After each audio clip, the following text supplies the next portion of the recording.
Comment modifier l'image de votre produit au survol avec Elementor Pro? Alors pour ça, on aura deux solutions.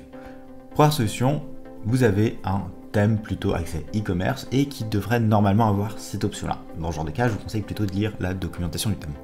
Deuxième option, c'est pas le cas. Vous avez peut-être le thème Hello d'Elementor ou un thème comme Astra ou Blocksy qui n'a pas forcément cette option dans la version gratuite. Mais grâce à Elementor Pro et un petit plugin, nous arriverons à faire le même effet que sur Ikea, c'est-à-dire ici. Pour ce faire, étape numéro 1, allez dans la partie extension et rechercher ACF, donc ACF tout simplement. Puis vous allez installer ce premier plugin. Ensuite, nous allons l'activer.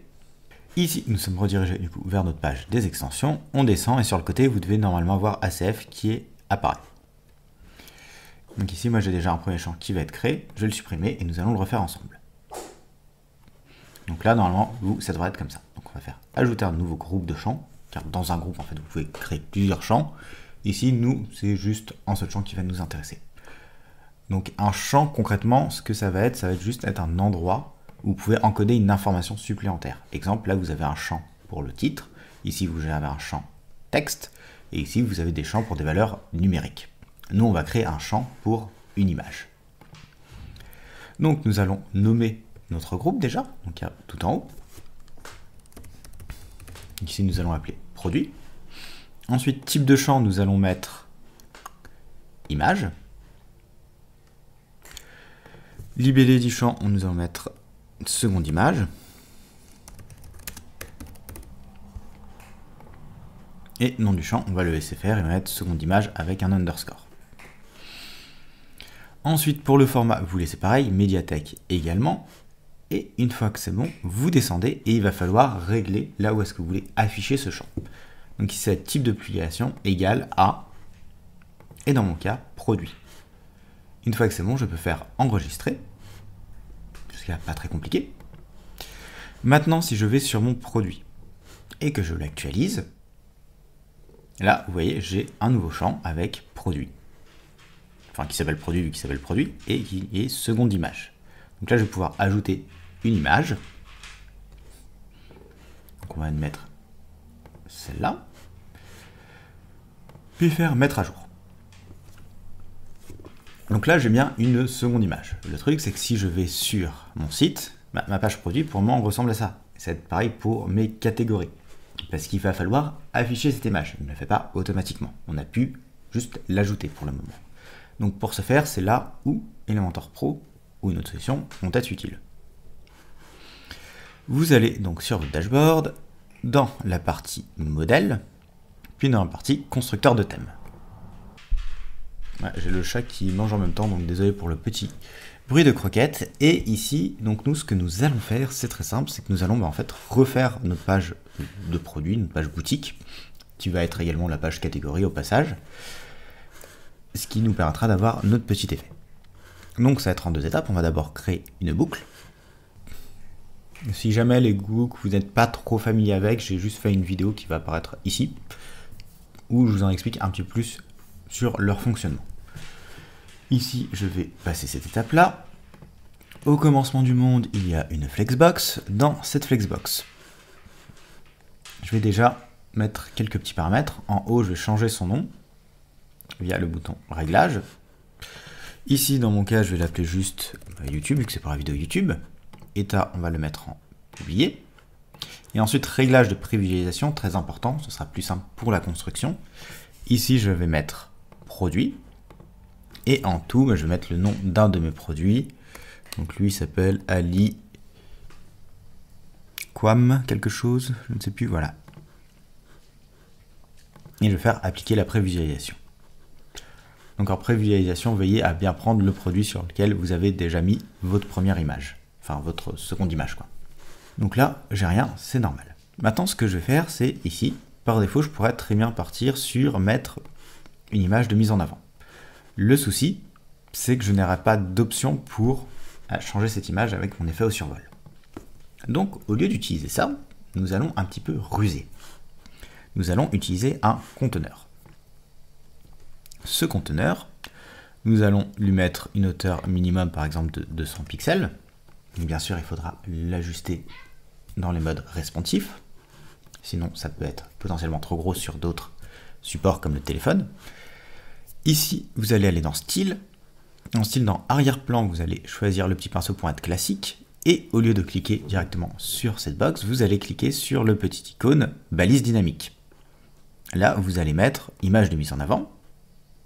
Donc là, j'ai bien ma chaise qui va s'afficher une fois que j'aurai un petit peu paramétré ça. Donc aucune répétition, centrer et contenir. Voilà, donc là j'ai bien mon image de mise en avant. Donc cette image. Maintenant, on veut cette image au survol. Donc pour ce faire, très simple, je vais aller dans l'onglet au survol, juste là. Puis rechoisir classique, ma petite balise, et cette fois-ci, je vais descendre, et vous voyez, j'ai le champ ACF qui apparaît. Je vais cliquer dessus, là, rien ne se passe, normal. On reclique dessus, donc sur ACF champ image, et là j'ai clé. Donc clé, ça va être tout simplement quel champ je veux utiliser. Donc ici, seconde image. Là, si vous voulez, vous pouvez mettre une image de remplacement en cas de problème. Si vous laissez vide, par défaut, du coup, il ne se passera rien. Et là, vous pouvez voir, hop, j'ai bien mon image qui s'affiche. Donc après, ici, je vais juste continuer la création de cette page-là, donc mettre un bouton ajout au panier en soi. Ensuite, je vais mettre un petit titre de la publication juste avant. Et prix.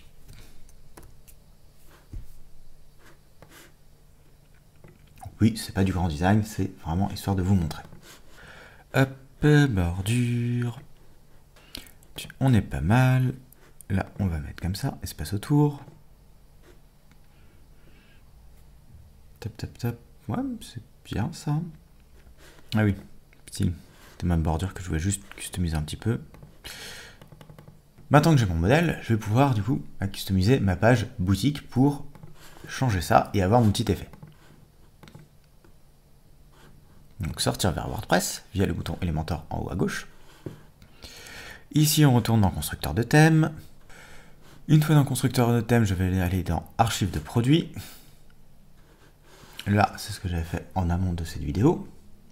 Je vais faire ajouter une nouvelle archive. Ici pareil, nous allons fermer ça. Aller sur notre petit roue dentée, donc sur nos réglages. On va renommer ça, mettre archive YouTube, état publié, réglage de publication, archive de produits, parfait. Et ici, nous allons juste faire simple pour ce tutoriel, mettre directement un conteneur. Dans ce conteneur, nous allons mettre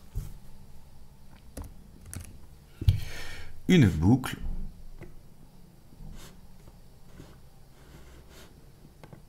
Sélectionner notre boucle en question, donc qui s'appelle YouTube, qui n'est pas une boucle de publication, mais bien de produit. Et voilà. Ensuite, hauteur égale, ce qui sera plus joli. Et donc là, vous voyez, j'ai mon fauteuil et j'ai mon effet qui change. Rien de plus simple. Après, étant donné que c'est une boucle de contenu, vous pouvez très bien l'utiliser pour faire des carousels, par exemple. Donc là, je vais juste mettre inclure toutes les archives de produits, enregistrer. Là, j'actualise. Et voilà, j'ai bien ma nouvelle galerie. Ah, voilà. Après, si vous trouvez la transition trop rapide, vous pouvez changer la transition au niveau de votre boucle. C'est-à-dire qu'à ce niveau-ci, vous pouvez faire Edit Template. Donc là, il va retourner au niveau du modèle de la boucle. Choisir notre conteneur, style, au survol. Et là, vous pourrez régler la durée. Personnellement, j'aime bien à partir de 0.6 ou 0.8. C'est un petit peu plus léger. Je trouve ça plus sympa pour l'utilisateur. Donc là, on va actualiser. Et voilà. Donc maintenant, si vous souhaitez continuer votre apprentissage de WooCommerce avec Elementor Pro, n'hésitez pas à aller voir cette autre vidéo où nous customisons ensemble notre page de produits avec Elementor Pro. Sur ce, je vous souhaite une bonne journée et à bientôt.